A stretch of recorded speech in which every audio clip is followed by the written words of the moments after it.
κόπια γιατί περνάει και γιατί μας αρέσει.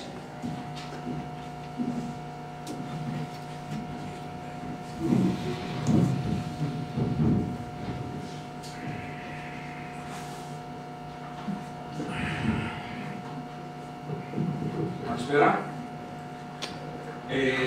Καπετάνιος βέβαια δεν είμαι, όπως λέει ο Χάρης, αλλά είναι γιατί όσοι έχουν δει το κομμάτι στο Facebook, έτσι πως έχει βάλει, είναι για να δώσει τα χαρακτηριστικά για το κομμάτι που θα προσφύγουν από το εξωγήινο.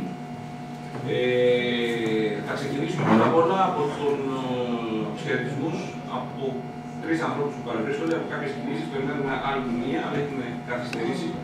Γνωρίζω ότι υπάρχουν προβλήματα αυτή τη στιγμή στο Σύνταγμα, γιατί υπάρχει μια συγκέντρωση της Χρυσής Αυγής. Μόλις βγήκε ο Στάδος, ετοιμαζόμουν να πω ότι θα καθυστερήσει. Οπότε, σε αυτή τη λογική, θα ξεκινήσουμε λίγο γρήγορα, να περάσουμε λίγο στους χαιρετισμούς.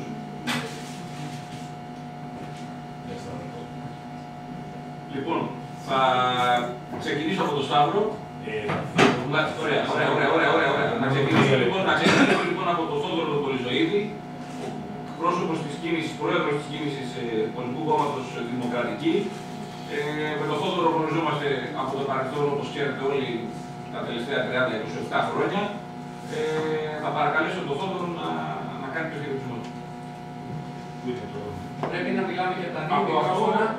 Δεύτερο εδώ αν έχει τέλος. Πού να το εσύ,